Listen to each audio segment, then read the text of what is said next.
നമസ്കാരം. Prime time ന്യൂസിലേക്ക് പ്രിയ പ്രേക്ഷകർക്ക് സ്വാഗതം. ഞാൻ ഗോകുൽ രവി. ആദ്യം ലോക്സഭാ തെരഞ്ഞെടുപ്പ് വാർത്തകളിലേക്ക്. ICL FinCorp 24 ഇലക്ഷൻ സമർപ്പിക്കുന്നത് ICL FinCorp, the intelligent choice. Powered by Asset, responsibly yours. in association with Durashine Roof and Wall Sheets, ഒരു ടാറ്റ ബ്ലൂസ്കോപ്പ് സ്റ്റീൽ ഉൽപ്പന്നം.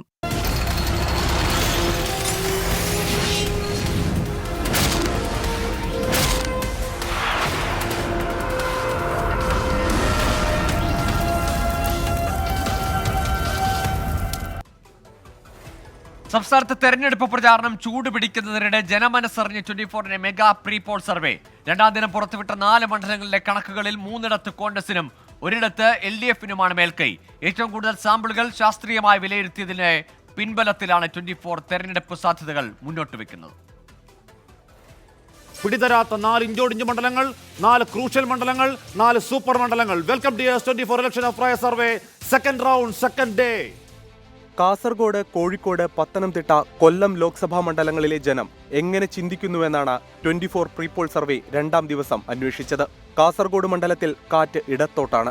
ഇഞ്ചോടിഞ്ചു പോരാട്ടത്തിൽ 41.9% വോട്ട് നേടി LDF സ്ഥാനാർത്ഥി MV ബാലകൃഷ്ണൻ ജയിക്കുമെന്ന് സർവേ. സിറ്റിംഗ് MPയും UDF സ്ഥാനാർത്ഥിയുമായ രാജ്മോഹൻ ഉണ്ണിത്താൻ 40.3%, NDA സ്ഥാനാർത്ഥി ML അശ്വിനി 16.4% വോട്ട് നേടുമെന്ന് സർവേ പ്രവചിക്കുന്നു.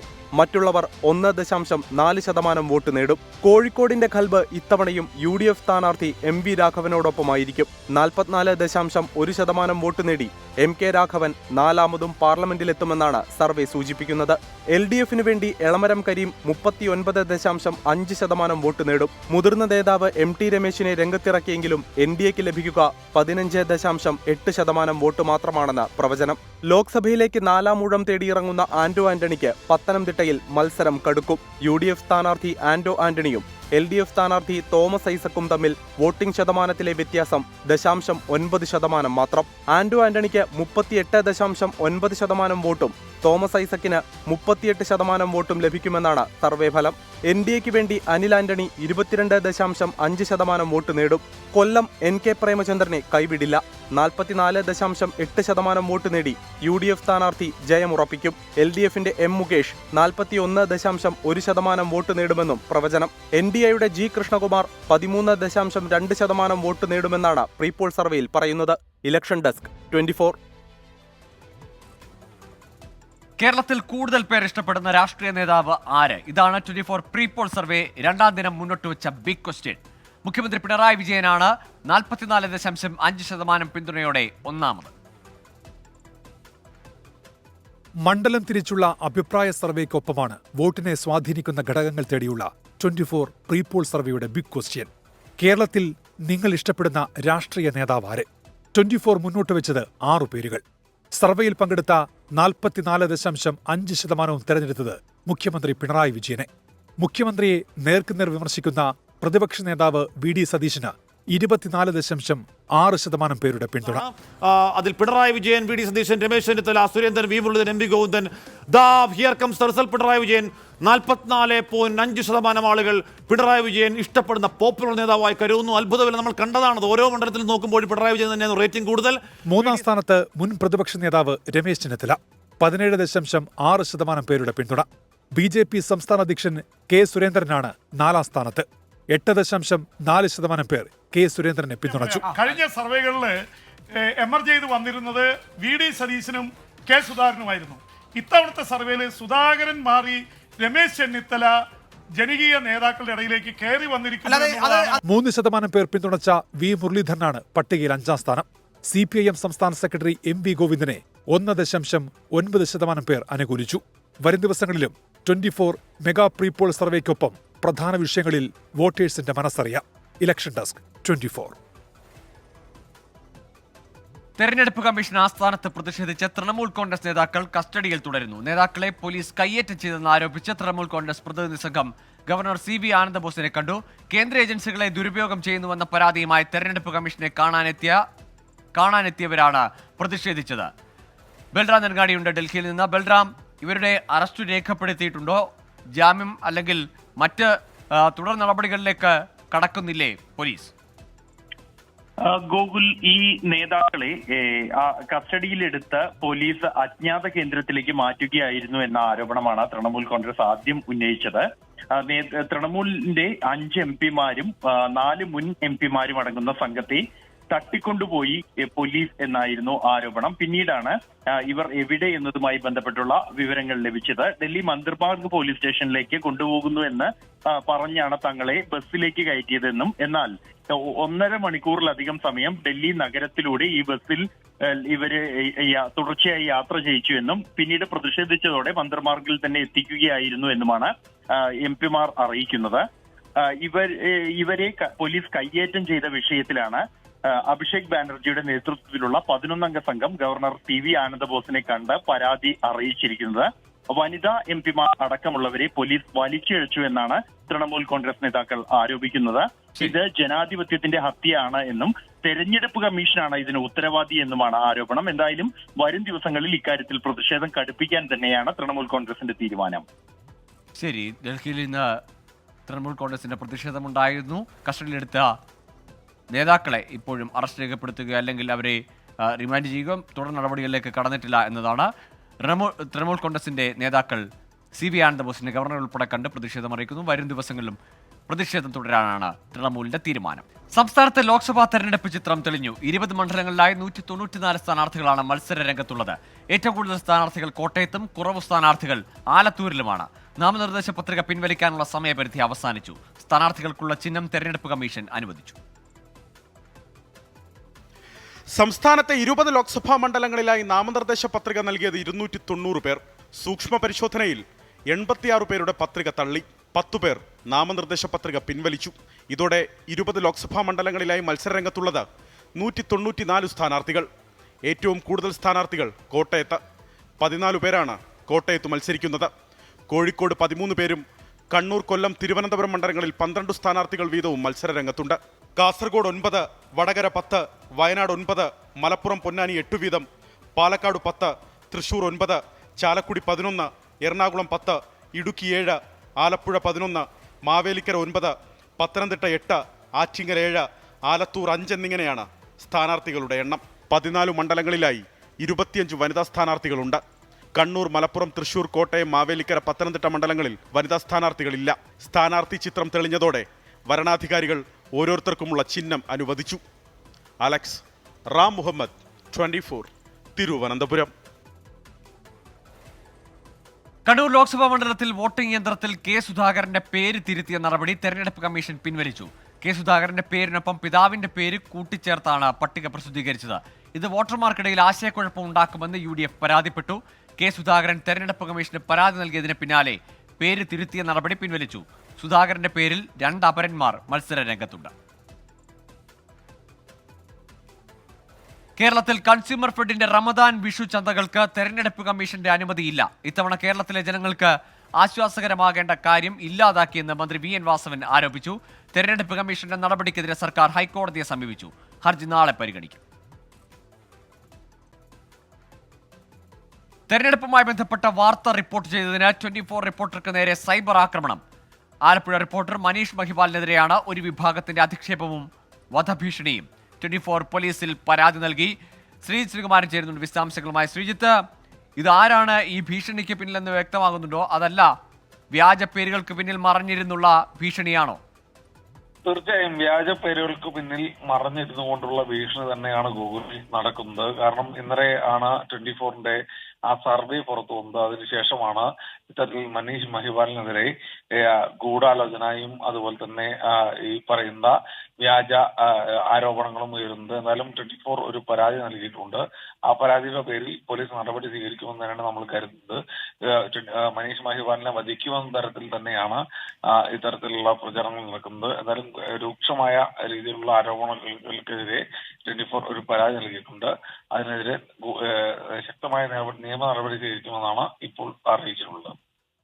ശരി, 24ന്റെ ആലപ്പുഴ റിപ്പോർട്ടിൽ മനീഷ് മഹിപാലിനെതിരെയാണ് വധഭീഷണിയും കൊലവിളിയും ഒക്കെ സമൂഹ മാധ്യമങ്ങൾ. നിയമ നടപടിയുമായി 24 മുന്നോട്ട് പോവുകയാണ്. പാനൂർ സ്ഫോടന കേസിലെ പ്രതികളുമായി ബന്ധമില്ലെന്ന CPIM വാദം പൊളിയുന്നു. പിടിയിലായവരിൽ 4 പേർ DYFI ഭാരവാഹികളാണ്. ഒളിവിലായിരുന്ന പ്രധാന പ്രതി ഷിജാലിനെ പോലീസ് കസ്റ്റഡിയിലെടുത്തു. ക്രിമിനൽ ഗ്യാങ്ങുകളുടെ കുടിപ്പകയാണ് ബോംബ് നിർമ്മാണത്തിന് പിന്നിലെന്നാണ് മൊഴി. തെറ്റുകാരെന്ന് വ്യക്തമായാൽ ആരെയും സംരക്ഷിക്കില്ലെന്ന് ഡിവൈഎഫ്ഐ സംസ്ഥാന സെക്രട്ടറി വി.കെ. സനോജ് പ്രതികരിച്ചു. പാനൂർ സ്ഫോടനക്കേസിൽ ഇതുവരെ അറസ്റ്റിലായ 6 പേരിൽ 3 പേരും ഡിവൈഎഫ്ഐ ഭാരവാഹികൾ. Meethale Kunnothuparamba unit secretary Amal Babu, Kadungapoyil unit secretary Sayooj, Meethale Kunnothuparamba unit joint secretary Athul എന്നിവർക്കാണ് ഡിവൈഎഫ്ഐ ഭാരവാഹിത്വമുള്ളത്. മേഖലയിലെ CPIM റെഡ് വോളണ്ടിയർ ടീമിന്റെ ക്യാപ്റ്റൻ കൂടിയാണ് അമൽ ബാബു. ബോംബ് നിർമ്മാണത്തിന്റെ മുഖ്യ ആസൂത്രകനായ ഡിവൈഎഫ്ഐ കുന്നോത്തുപറമ്പ് യൂണിറ്റ് സെക്രട്ടറി ഷിജാലിനെ അന്വേഷണ സംഘം കസ്റ്റഡിയിലെടുത്തു. കൊളവല്ലൂർ സ്വദേശി അക്ഷയും ഇയാൾക്കൊപ്പം പിടിയിലായി. ഉദുമൽപേട്ടയിൽ നിന്നാണ് ഇരുവരും പിടിയിലായത്. അറസ്റ്റിലായവരിൽ ഡിവൈഎഫ്ഐ ഭാരവാഹികളുണ്ടെന്ന് സംസ്ഥാന സെക്രട്ടറി വി.കെ. സനോജും സ്ഥിരീകരിക്കുന്നു. തെറ്റുകാരെന്ന് തെളിഞ്ഞാൽ സംഘടന സംരക്ഷിക്കില്ലെന്നും വി.കെ. സനോജ്. ഉത്തരവാദിത്തപ്പെട്ട ഡിവൈഎഫ്ഐയുടെ ആ പ്രദേശത്തെ ആർക്കെങ്കിലും ബന്ധമുണ്ടെങ്കിൽ ശക്തമായ നിലപാട് സ്വീകരിക്കാൻ ഞങ്ങൾക്കൊരു മടിയുമില്ല. അവിടെ അങ്ങനൊരു സംഭവം നടന്നപ്പോൾ ധാരാളം ആളുകൾ അവിടെ എത്തി. ആ കൂട്ടത്തിൽ ഡിവൈഎഫ്ഐയുടെ ആ പ്രദേശത്തെ പ്രാദേശികമായ ചില നേതൃനിലയിൽപ്പെട്ട ആളുകളും എത്തിയിട്ടുണ്ട്. ക്രിമിനൽ ഗ്യാങ്ങുകളുടെ കുടിപ്പകയുടെ ഭാഗമായാണ് ബോംബ് നിർമ്മിച്ചതെന്നാണ് പ്രതികളുടെ മൊഴി. സ്ഫോടനത്തിൽ പരിക്കേറ്റ വിനീഷാണ് മൂളിയത്തോട് സംഘത്തെ നയിച്ചത്. ക്ഷേത്രോത്സവത്തിനിടെയുണ്ടായ സംഘർഷം പക വർദ്ധിപ്പിച്ചു. എതിർ ഗ്യാങ്ങിനെ ലക്ഷ്യമിട്ടാണ് ബോംബ് നിർമ്മിച്ചത്. ബോംബ് നിർമ്മാണത്തിന് രാഷ്ട്രീയ ബന്ധമില്ലെന്നും മൊഴികളിൽ പറയുന്നു. അറസ്റ്റിലായ എല്ലാവർക്കും ബോംബ് നിർമ്മാണത്തെക്കുറിച്ച് അറിവുണ്ടായിരുന്നുവെന്നാണ് പോലീസ് കണ്ടെത്തൽ. 24 കണ്ണൂർ. പാനൂർ സ്ഫോടനത്തിൽ അറസ്റ്റിലായ ഡിവൈഎഫ്ഐ പ്രവർത്തകന് സംരക്ഷണം തീർത്ത് CPIM. DYFI unit secretary Amal Babu രക്ഷാപ്രവർത്തനത്തിന് നേതൃത്വം നൽകിയ MV ഗോവിന്ദൻ ന്യായീകരിച്ചു.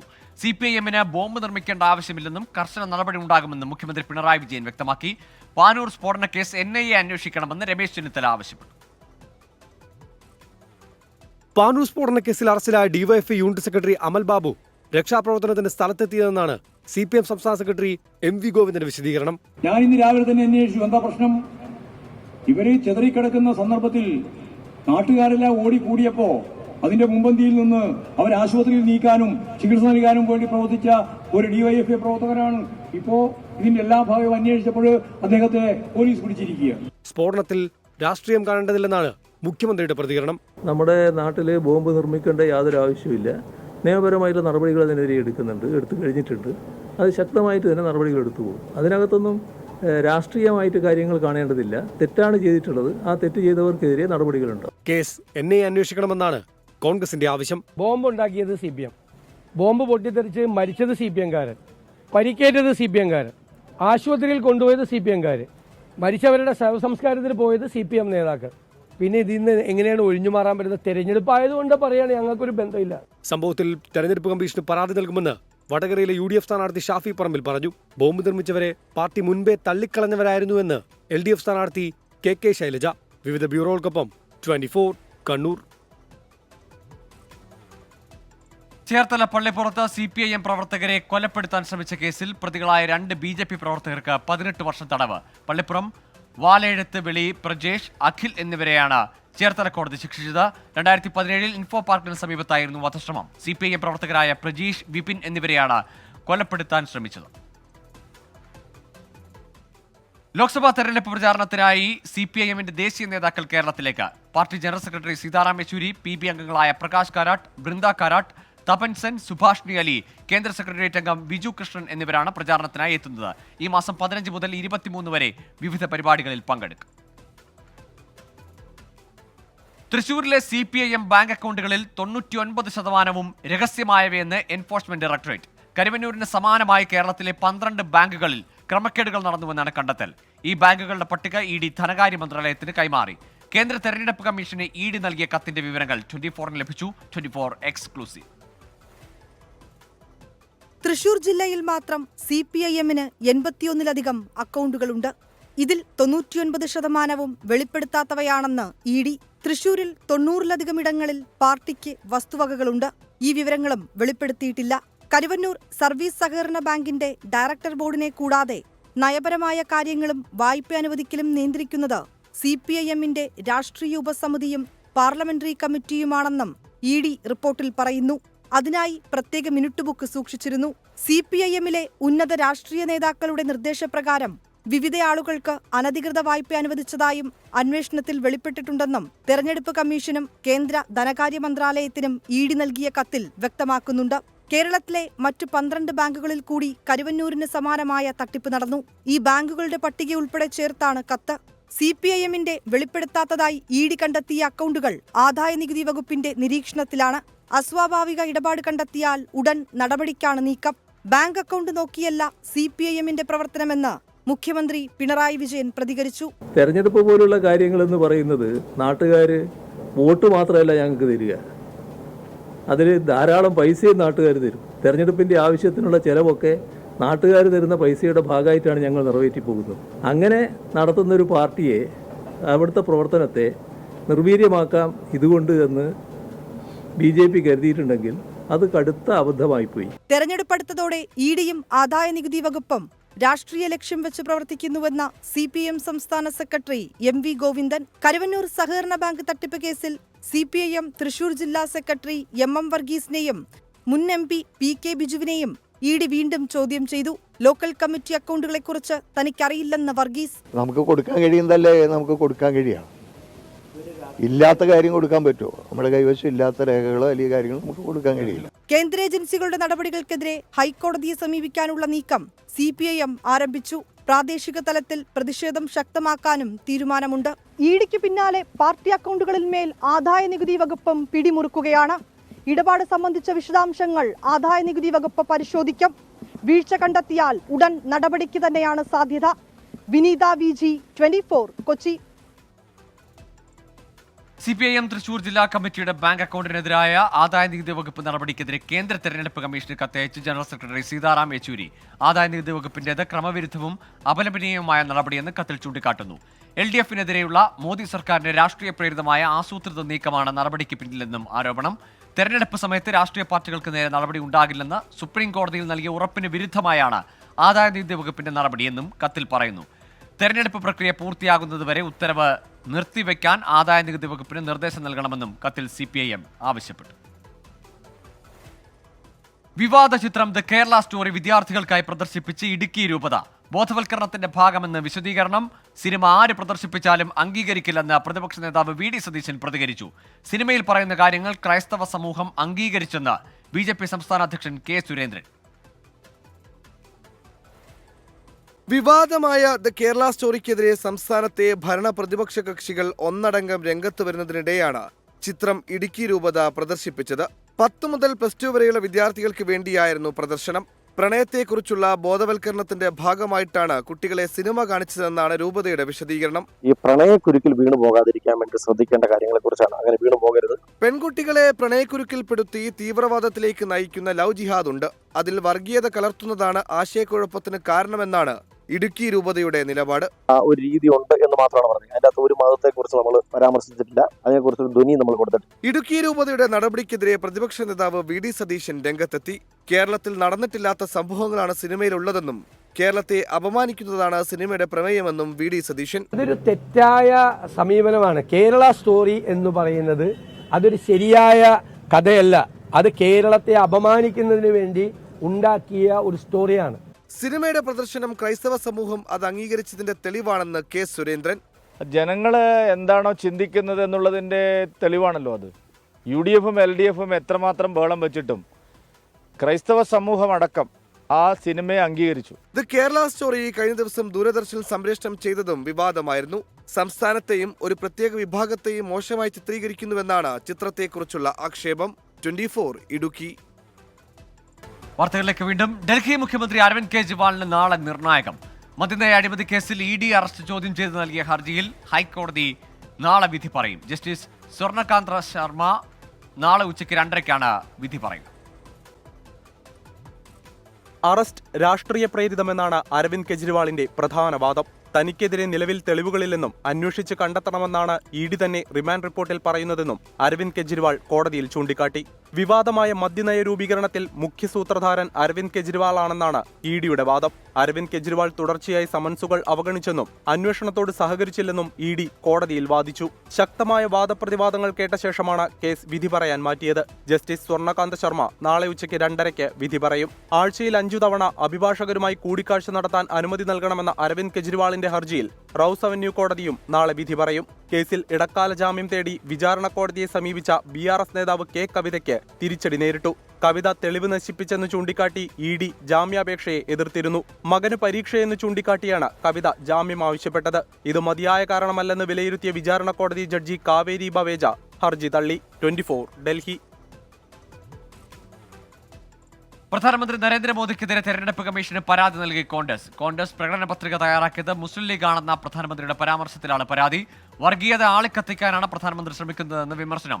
എല്ലാ രാഷ്ട്രീയ പാർട്ടികൾക്കും പ്രചാരണം നടത്താനുള്ള അന്തരീക്ഷം ഉണ്ടാകണമെന്നും മോദിക്കെതിരെ നടപടി വേണമെന്നും കോൺഗ്രസ് തെരഞ്ഞെടുപ്പ് കമ്മീഷനോട് ആവശ്യപ്പെട്ടു.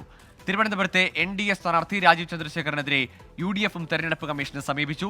രാജീവ് ചന്ദ്രശേഖറിന്റെ നാമനിർദ്ദേശ പത്രികയിൽ നിരവധി തെറ്റുകളുണ്ട്. സ്വത്തുക്കൾ വെളിപ്പെടുത്തിയതിൽ പിശകുണ്ട്.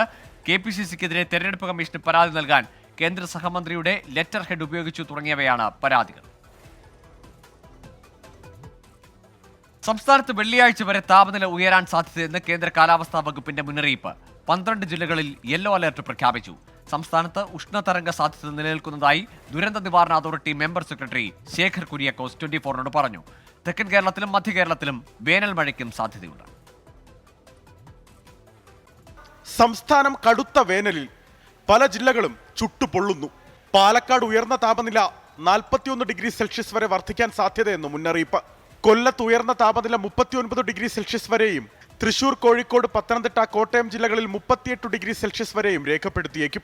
കണ്ണൂർ, എറണാകുളം, ആലപ്പുഴ ജില്ലകളിൽ താപനില 37 ഡിഗ്രി സെൽഷ്യസ് വരെ ഉയർന്നേക്കും. തിരുവനന്തപുരം, മലപ്പുറം, കാസർഗോഡ് ജില്ലകളിൽ ഉയർന്ന താപനില 36 ഡിഗ്രി സെൽഷ്യസ് വരെ എത്തിയേക്കുമെന്ന് കേന്ദ്ര കാലാവസ്ഥാ വകുപ്പ് മുന്നറിയിപ്പ് നൽകുന്നു. സാധാരണയേക്കാൾ 2 മുതൽ 4 ഡിഗ്രി സെൽഷ്യസ് വരെ ചൂട് കൂടാനാണ് സാധ്യത. വേനൽ മഴയുടെ പശ്ചാത്തലത്തിൽ രാത്രികാല ചൂട് കുറയുമെന്നും എന്നാൽ അത്യുഷ്ണം മൂലമുണ്ടാകുന്ന അസ്വസ്ഥതയ്ക്കും ആരോഗ്യ പ്രശ്നങ്ങൾക്കും സാധ്യതയേറെയെന്നും ദുരന്ത നിവാരണ authority member secretary Sekhar Kuriakose 24നോട് പറഞ്ഞു. ചൂട് ഇനിയും വർദ്ധിക്കുമോ എന്ന ചോദ്യത്തിന് ആദ്യത്തെ മറുപടി, നമ്മൾക്ക് ഈ ദിവസം മുതൽ അങ്ങോട്ടുള്ള കുറച്ച് ദിവസം വേനൽ മഴയുടെ സാധ്യതയുണ്ട്. വേനൽ മഴ ചൂട്, രാത്രികാല ചൂട് കുറയ്ക്കുന്നതിന് സഹായകരമാകും. പക്ഷേ ഉഷ്ണം വർദ്ധിക്കും. അപ്പം നമ്മൾ മലയാളികൾ കൂടുതൽ ശ്രദ്ധിക്കേണ്ടത് ഈ ചൂടിനേക്കാൾ ഉഷ്ണമാണ്. ഉഷ്ണം എന്ന സ്ഥിതിവിശേഷം കൂടി തന്നെ നിൽക്കും. മനുഷ്യനെന്ന നിലയിൽ സ്വയം പ്രതിരോധിക്കാവുന്ന ഒരു ഉഷ്ണ സ്ഥിതിയുണ്ട്. അതിനെ അധികരിക്കുന്നുണ്ട് പല സ്ഥലങ്ങളിലും. ഉദാഹരണത്തിന് ഇന്ന് കൊല്ലത്തും പാലക്കാടും 2 മുതൽ 4 ഡിഗ്രി വരെ ചൂട് വർദ്ധിക്കാം എന്ന മുന്നറിയിപ്പുണ്ട്. തെക്കൻ കേരളത്തിലും മധ്യ കേരളത്തിലും മലയോര മേഖലകളിൽ ഇടിമിന്നലോട് കൂടിയ വേനൽ മഴ ലഭിച്ചേക്കും. തിരുവനന്തപുരം മുതൽ പാലക്കാട് വരെയുള്ള ജില്ലകളിൽ വേനൽ മഴയ്ക്ക് സാധ്യതയുണ്ട്. കള്ളക്കടൽ പ്രതിഭാസത്തിന്റെ ഭാഗമായി കേരള തീരത്ത് കടലാക്രമണത്തിന് സാധ്യതയെന്ന് ദേശീയ സമുദ്രസ്ഥിതി പഠന ഗവേഷണ കേന്ദ്രം മുന്നറിയിപ്പ് നൽകി. 24 തിരുവനന്തപുരം. പാലക്കാട് എരുമയൂരിൽ ഇന്ന് റെക്കോർഡ് താപനില രേഖപ്പെടുത്തി. ഇന്ന് ഉച്ചയ്ക്ക് 2:45 44.7 ഡിഗ്രി സെൽഷ്യസ് ചൂട് രേഖപ്പെടുത്തിയത്. പാലക്കാട് ജില്ലയിൽ ഓട്ടോമാറ്റിക് വെതർ സ്റ്റേഷനുകളിൽ പല സ്ഥലങ്ങളിലും 40 ഡിഗ്രിക്ക് മുകളിലാണ് ചൂട് രേഖപ്പെടുത്തുന്നത്. ജില്ലയിൽ വരും ദിവസങ്ങളിലും താപനിലയിൽ വർധനയുണ്ടാകുമെന്ന് മുന്നറിയിപ്പ് കഴിഞ്ഞ ദിവസം സംസ്ഥാന ദുരന്ത നിവാരണ അതോറിറ്റിയും നൽകിയിരുന്നു. വിഷുവിനോടനുബന്ധിച്ച് ബംഗളൂരുവിലേക്കും മുംബൈയിലേക്കും സ്പെഷ്യൽ ട്രെയിനുകൾ പ്രഖ്യാപിച്ച റെയിൽവേ. ബംഗളൂരു സർവീസ് എല്ലാ ചൊവ്വാഴ്ചകളിലും വൈകിട്ട് 6:05 കൊച്ചുവേളിയിൽ നിന്ന് പുറപ്പെടും. മടക്കയാത്ര ബുധനാഴ്ചകളിലായിരിക്കും. നാളെ മുതൽ മെയ് 28 വരെയാണ് സർവീസ് ഉണ്ടാവുക. കൊച്ചുവേളി ലോകമാന്യ തിലക് സർവീസ് ശനിയാഴ്ചകളിൽ വൈകിട്ട് 4:20 ഈ മാസം 13 മുതൽ ജൂൺ 8 വരെയാണ് ഈ സർവീസ്. വാർത്തകളിലേക്ക് വീണ്ടും. പൂക്കോട് വെറ്ററിനറി കോളേജ് വിദ്യാർത്ഥി സിദ്ധാർത്ഥന്റെ മരണത്തിൽ CBI FIR സമർപ്പിച്ചു. Kalpetta first class judicial magistrate കോടതിയിലാണ് FIR സമർപ്പിച്ചത്. കേസിൽ 20-ലേറെ പ്രതികൾ ഉണ്ടാകാൻ സാധ്യത എന്നാണ് FIR വ്യക്തമാക്കുന്നത്. മരണത്തിൽ ദേശീയ മനുഷ്യാവകാശ കമ്മീഷന്റെ സിറ്റിംഗ് നാളെ പൂക്കോട് ക്യാമ്പസിൽ തുടങ്ങും. ഇന്നുച്ചയോടെയാണ് CBI ഉദ്യോഗസ്ഥർ കൽപ്പറ്റ കോടതിയിലെത്തി FIR സമർപ്പിച്ചത്. കേസിൽ പോലീസ് അറസ്റ്റ് ചെയ്ത 20 പ്രതികൾക്ക് പുറമെ കൂടുതൽ പ്രതികൾ ഉണ്ടാകാനുള്ള സാധ്യത FIR-ൽ പരാമർശിക്കുന്നുണ്ട്. നാളെ മുതൽ കൽപ്പറ്റ ഓഫീസിൽ മൊഴിയെടുക്കൽ തുടങ്ങും. സിദ്ധാർത്ഥന്റെ പിതാവ് ഉൾപ്പെടെയുള്ള ബന്ധുക്കളോട് മൊഴി രേഖപ്പെടുത്താൻ ഹാജരാകണമെന്ന് നിർദ്ദേശം നൽകിയിട്ടുണ്ട്. പ്രതികളെ കസ്റ്റഡിയിൽ വാങ്ങാനുള്ള നീക്കം CBI സംഘം തുടങ്ങിയിട്ടുണ്ട്. ഇന്നലെ ഹോസ്റ്റൽ ഉൾപ്പെടെ പരിശോധിച്ചിരുന്നു. അതേസമയം സംഭവത്തെക്കുറിച്ച് അന്വേഷിക്കാൻ മനുഷ്യാവകാശ കമ്മീഷന്റെ സിറ്റിംഗ് നാളെ മുതൽ തുടങ്ങും. പൂക്കോട് ക്യാമ്പസിൽ 4 ദിവസം ക്യാമ്പ് ചെയ്താണ് സിദ്ധാർത്ഥന്റെ മരണം സംബന്ധിച്ച അന്വേഷണം ഉണ്ടാവുക. അധ്യാപകർ, അനധ്യാപകർ, ജീവനക്കാർ, വിദ്യാർത്ഥികൾ തുടങ്ങിയവരിൽ നിന്ന് സംഘം മൊഴി രേഖപ്പെടുത്തും. 24 വയനാട്.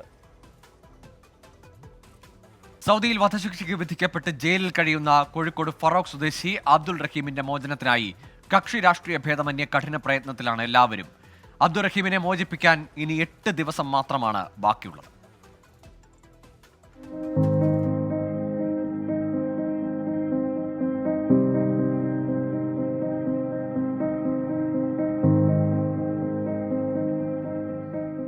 $34 കോടി രൂപയാണ് അബ്ദുറഹീമിന്റെ മോചനത്തിനായി വേണ്ടത്. അവശേഷിക്കുന്നത് 8 ദിവസം മാത്രം. സുമനസ്സുകളുടെ സഹായം തേടുകയാണ് ജനകീയ കൂട്ടായ്മ. ഏപ്രിൽ 16 ഇതിൻ്റെ അവസാന ദിവസം പറഞ്ഞിട്ടുള്ളത്. അതിനുള്ളിൽ ഈ വലിയ ഒരു സംഖ്യ സ്വരൂപിക്കാൻ സാധിക്കുമെന്നുള്ള പ്രതീക്ഷയിൽ തന്നെയാണ് ഞങ്ങൾ എല്ലാവരും ഉള്ളത്. വിദേശത്തുള്ള നമ്മുടെ സുഹൃത്തുക്കളൊക്കെ ഇതിന് വളരെയധികം സഹായകമായി മുന്നോട്ട് വരുന്നുണ്ട്. എല്ലാവരുടെയും സഹകരണം കിട്ടിക്കൊണ്ടിരിക്കുന്നുണ്ട്. ഇനിയും ആളുകളുടെ സഹകരണം അഭ്യർത്ഥിക്കുകയാണ്. മോചനത്തുകയുടെ 10% പോലും ഇതുവരെ കണ്ടെത്താനായിട്ടില്ല. കുടുംബത്തിനായി സൗദിയിൽ പോയ അബ്ദുറഹീം 18 വർഷം മുൻപാണ് കേസിൽ അകപ്പെട്ടത്. മകന്റെ തിരിച്ചുവരവിനുള്ള തുക ലഭിക്കുമെന്ന പ്രതീക്ഷയിൽ കാത്തിരിക്കുകയാണ് മാതാവ് ഫാത്തിമ. 24 കോഴിക്കോട്. ഹൈറിച്ച് തട്ടിപ്പ് കേസ് CBIക്ക് വിട്ട് സർക്കാർ ഉത്തരവ്. ചേർപ്പ് പോലീസ് അന്വേഷിക്കുന്ന തട്ടിപ്പ് കേസാണ് CBIക്ക് കൈമാറിയത്. പ്രൊഫോമ അടക്കം നേരിട്ട് പേഴ്സണൽ മന്ത്രാലയത്തിലെത്തിക്കാൻ ഡിവൈഎസ്പിയെ നിയോഗിച്ചു. കേസ് അട്ടിമറിക്കാൻ നിക്ഷേപകരിൽ നിന്ന് സത്യവാങ്മൂലം വാങ്ങി കോടതിയിൽ ഹാജരാക്കാൻ തിരക്കിട്ട നീക്കം നടക്കുന്നതിനിടെയാണ് സർക്കാർ നടപടി. ചേർപ്പ് പോലീസ് രജിസ്റ്റർ ചെയ്ത തൃശൂർ കോടതിയിൽ നിലനിൽക്കുന്ന കേസാണ് CBIക്ക് കൈമാറുന്നത്. തട്ടിപ്പുമായി ബന്ധപ്പെട്ട് ED അന്വേഷണം നടന്നുവരികയാണ്. അതീവ രഹസ്യമായിട്ടായിരുന്നു കേസ് CBIക്ക് കൈമാറാനുള്ള സർക്കാർ നടപടി. പ്രഫോമ റിപ്പോർട്ടടക്കം നേരിട്ട് പേഴ്സണൽ മന്ത്രാലയത്തിലെത്തിക്കാൻ സർക്കാർ നിർദ്ദേശം നൽകി. ഇതിനായി എക്കണോമിക്സ് ഒഫൻസ് വിംഗിലെ ഡിവൈഎസ്പിയെ നിയോഗിച്ചു. അടിയന്തരമായി വിമാനമാർഗം രേഖകൾ ഡൽഹിയിലെത്തിക്കാനാണ് ഉത്തരവ്. ചേർപ്പിലേത് ദുർബലമായ കേസാണെന്ന ആരോപണം ഉയർന്നിരുന്നു. കേസ് അട്ടിമറിക്കാനുള്ള ശ്രമങ്ങളും തുടരുകയാണ്. നിക്ഷേപകരിൽ നിന്നും പരാതിയില്ലെന്ന സത്യവാങ്മൂലം വാങ്ങി കോടതിയിൽ ഹാജരാക്കാൻ തിരക്കിട്ട ശ്രമം ആരംഭിച്ചു. പോലീസ് കേസ് ഇല്ലാതായാൽ ED അന്വേഷണത്തിനും തടയിടാം. ഒപ്പം ഒരു കേസ് കോടതിയിൽ തള്ളിയാൽ കമ്പനിയുടെ തിരിച്ചുവരവിനും അത് ഊർജ്ജമാകും.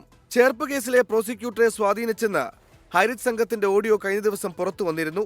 ഹൈറിച്ച് ഉടമകൾ സംസ്ഥാനത്തിനകത്തും പുറത്തും നിന്നുമായി 3141 കോടി രൂപ നിക്ഷേപമായി സ്വീകരിച്ചുവെന്ന് മുഖ്യമന്ത്രി പിണറായി വിജയൻ തന്നെ നിയമസഭയിൽ വ്യക്തമാക്കിയിരുന്നു. 24 തിരുവനന്തപുരം.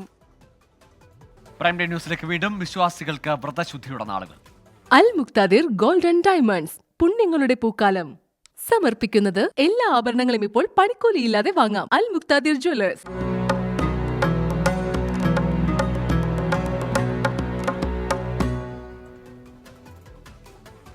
സൗദി അറേബ്യയിൽ മറ്റന്നാൾ ചെറിയ പെരുന്നാൾ ആഘോഷിക്കും. ശവ്വാൽ മാസപ്പിറ ഇന്ന് ദൃശ്യമായില്ല. നാളെ റമദാൻ 30 പൂർത്തിയാകും. സൗദിയിൽ എവിടെയും ഇന്ന് ശവ്വാൽ മാസപ്പിറ ദൃശ്യമാകാത്തതിനാൽ നാളെ റമദാൻ 30 പൂർത്തിയാക്കും. മറ്റന്നാൾ ബുധനാഴ്ചയായിരിക്കും ചെറിയ പെരുന്നാളെന്ന് സൗദി സുപ്രീം കോടതി അറിയിച്ചു. മാസപ്പിറ നിരീക്ഷിക്കാൻ സുദേർ, തുമേർ തുടങ്ങി സൗദിയിലെ പ്രധാന കേന്ദ്രങ്ങളിലെല്ലാം വിപുലമായ ഒരുക്കങ്ങൾ നടത്തിയിരുന്നു. തെളിഞ്ഞ കാലാവസ്ഥയിലും എവിടെയും മാസപ്പിറ ദൃശ്യമായില്ല. സൗദിയെ പിന്തുടർന്ന് പല അറബ് രാജ്യങ്ങളും നാളെ റമദാൻ 30 പൂർത്തിയാക്കി മറ്റന്നാൾ ചെറിയ പെരുന്നാൾ ആഘോഷിക്കും. 1 മാസക്കാലം നീണ്ട റമദാൻ വ്രതം അവസാനിപ്പിച്ച് ചെറിയ പെരുന്നാൾ ആഘോഷിക്കാനുള്ള ഒരുക്കത്തിലാണ് വിശ്വാസികൾ. നാളെ സൂര്യൻ അസ്തമിക്കുന്നതോടെ വിശ്വാസികൾ തക്ബീർ ധ്വനികളും ഫിത്ർ സക്കാത്ത് വിതരണവും ആരംഭിക്കും. പുതുവസ്ത്രമണിഞ്ഞ് ബുധനാഴ്ച രാവിലെ നടക്കുന്ന പെരുന്നാൾ നിസ്കാരത്തിലും ഖുത്ബയിലും പങ്കെടുക്കും. രാജ്യത്തെ ആയിരക്കണക്കിന് വരുന്ന പള്ളികളും ഈദ്ഗാഹുകളും പെരുന്നാൾ നിസ്കാരത്തിനുള്ള ഒരുക്കങ്ങൾ പൂർത്തിയാക്കി. സൂര്യൻ ഉദിച്ച് 15 മിനിറ്റ് കഴിഞ്ഞ ഉടൻ പെരുന്നാൾ നിസ്കാരം നിർവഹിക്കാനാണ് സൗദി മതകാര്യ മന്ത്രാലയത്തിന്റെ നിർദ്ദേശം. മക്കയിലും മദീനയിലുമുള്ള ഹറം പള്ളികളിൽ നടക്കുന്ന പെരുന്നാൾ നിസ്കാരത്തിൽ ദശലക്ഷക്കണക്കിന് വിശ്വാസികൾ പങ്കെടുക്കും. പെരുന്നാൾ നിസ്കാരത്തിന് ശേഷം പ്രത്യേക വിഭവങ്ങൾ തയ്യാറാക്കി കഴിക്കുകയും ഉറ്റവരുടെ കബറിടം സന്ദർശിക്കുകയും ബന്ധുക്കളെ സന്ദർശിക്കുകയും ചെയ്യും. സൗദിയിലെങ്ങും വിപുലമായ ആഘോഷ പരിപാടികൾ സംഘടിപ്പിച്ചിട്ടുണ്ട്. പല മലയാളി കുടുംബങ്ങളും സംഘടനകളും വിനോദയാത്രകൾക്കുള്ള തയ്യാറെടുപ്പിലാണ്. പെരുന്നാൾ ആഘോഷിക്കാൻ പല പ്രവാസികളും നാട്ടിലേക്ക് വിമാനം കയറി. ജലീൽ കണ്ണമംഗലം, 24 ജിദ്ദ. നോക്കാം നാളത്തെ നോമ്പുതുറ സമയം. അൽ മുക്താദിർ ഗോൾഡൻ ഡയമണ്ട്സ് നോമ്പുതുറ സമയം സമർപ്പിക്കുന്നത് എല്ലാ ആഭരണങ്ങളും ഇപ്പോൾ പണിക്കൂലിയില്ലാതെ വാങ്ങാം. അൽ മുക്താദിർ ജ്വല്ലേഴ്സ്.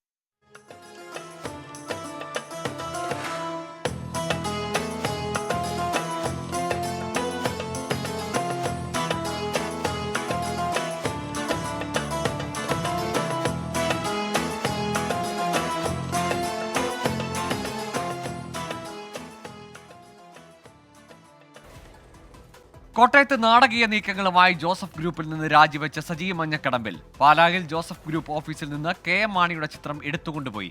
കേരള കോൺഗ്രസും ചർച്ച നടത്തിയെന്ന് 24നോട് പറഞ്ഞതിന് പിന്നാലെയാണ് സജിയുടെ നീക്കം. BJP അടക്കമുള്ള പാർട്ടികളും തന്നെ ബന്ധപ്പെട്ടുവെന്നും സജി മഞ്ഞക്കടമ്പിൽ പറഞ്ഞു. UDF-നെ പ്രതിരോധത്തിൽ ആക്കില്ലെന്ന് നേതാക്കൾ പറയുമ്പോഴും സജി മഞ്ഞക്കടമ്പിൽ നടത്തുന്ന നീക്കങ്ങൾ UDF-ന് തലവേദനയാവുകയാണ്. രാജിക്ക് പിന്നാലെ പാലായിലെ കേരള കോൺഗ്രസ് പാർട്ടി ഓഫീസിലെത്തിയ സജി KM മാണിയുടെ ചിത്രം എടുത്തുകൊണ്ടുപോയി. KM മാണിയുടെ ചരമദിനത്തിൽ പ്രാർത്ഥിക്കാൻ ചിത്രം വേണമെന്ന് പറഞ്ഞായിരുന്നു സജി ജോസഫ് വിഭാഗത്തിന്റെ ഓഫീസിൽ കയറിയത്.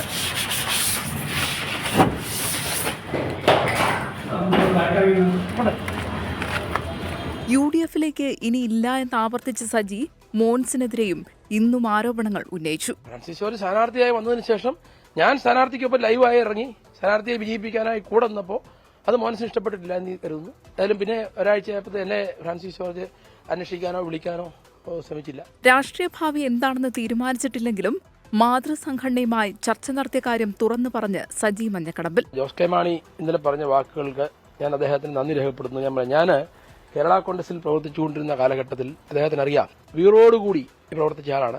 അപ്പം ഞാനൊക്കെ ഇറങ്ങിപ്പോകേണ്ട സാഹചര്യം ഉണ്ടായത് എങ്ങനെയാണെന്ന് അദ്ദേഹത്തിന് അറിയാം. എന്റെ കുഴപ്പം കൊണ്ടല്ല ഞാൻ പോയത്.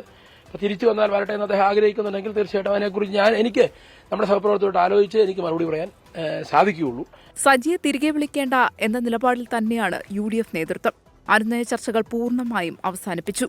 2 ദിവസത്തിനുള്ളിൽ ആർക്കു വോട്ട് ചെയ്യുമെന്ന് പറയുമെന്ന് സജി വ്യക്തമാക്കി. 24 കോട്ടയം. ഇലക്ട്രൽ ബോണ്ട് വിഷയത്തിൽ BJPക്കെതിരെ ആക്രമണം കടുപ്പിച്ച ആം ആദ്മി പാർട്ടി. രാജ്യത്തെ ഏറ്റവും വലിയ അഴിമതി നടത്തിയ പാർട്ടി BJP എന്ന് AAP MP സഞ്ജയ് സിംഗ് ആരോപിച്ചു. മദ്യനയ അഴിമതി കേസിൽ AAP MLA ദുർഗേഷ് പഥക്കിനെതിരായ ED നടപടി MCD ഭരണം അട്ടിമറിക്കുവാനുള്ള ശ്രമമെന്ന് പാർട്ടി ആരോപിച്ചു. ഇലക്ട്രൽ ബോണ്ടുകളുടെ പേരിൽ കഴിഞ്ഞ വർഷങ്ങളിൽ BJP ആയിരക്കണക്കിന് കോടി രൂപയുടെ അഴിമതി നടത്തിയെന്ന് ആം ആദ്മി പാർട്ടി ആരോപിച്ചു. BJPക്ക് കോടികൾ സംഭാവന നൽകിയ കമ്പനികളുടെ പേരുകൾ നിരത്തിയ സഞ്ജയ് സിംഗ് 1 രൂപ പോലും ലാഭമുണ്ടാക്കാത്ത, നികുതി അടയ്ക്കാത്ത കമ്പനികൾ BJPക്ക് കോടികൾ എങ്ങനെ നൽകിയെന്ന് ചോദിച്ചു. पर्दे के पीछे देश की जनता से छिपाकर हजारों लाखों करोड़ का भ्रष्टाचार देश की मोदी सरकार ने किया है, भारतीय जनता पार्टी की सरकार ने किया है. इसका खुलासा आपके सामने करना चाहता हूं. BJP അഴിമതിയെക്കുറിച്ച് പറയുന്നത് ഒസാമ ബിൻ ലാദൻ അഹിംസയെക്കുറിച്ച് പറയുന്നത് പോലെയെന്ന് സഞ്ജയ് സിംഗ് പരിഹസിച്ചു. BJPയുടെ അഴിമതിയിൽ കേന്ദ്ര ഏജൻസികൾ മൗനം പാലിക്കുന്നുവെന്നും ഇലക്ട്രൽ ബോണ്ട് അഴിമതി ED അന്വേഷിക്കണമെന്നും ആം ആദ്മി പാർട്ടി ആവശ്യപ്പെട്ടു. സഞ്ജയ് സിംഗിന്റെ നേതൃത്വത്തിൽ കേജ്രിവാൾ അടക്കമുള്ള നേതാക്കളുടെ അറസ്റ്റ് മുഖ്യ വിഷയമാക്കി പ്രചരണം നടത്താനാണ് ആം ആദ്മി പാർട്ടിയുടെ തീരുമാനം. മദ്യനയ അഴിമതി കേസിൽ ED നടപടി കടുപ്പിക്കുകയാണ്. കേസിൽ സമൻസ് ലഭിച്ച ആം ആദ്മി MLA ദുർഗേഷ് പഥക് ചോദ്യം ചെയ്യലിന് ഹാജരായി.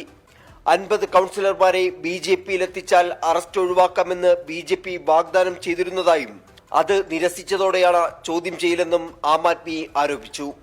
24 ഡൽഹി. ഇതോടെ പ്രൈം ടൈം ന്യൂസ് പൂർണ്ണമാകുന്നു. നമസ്കാരം.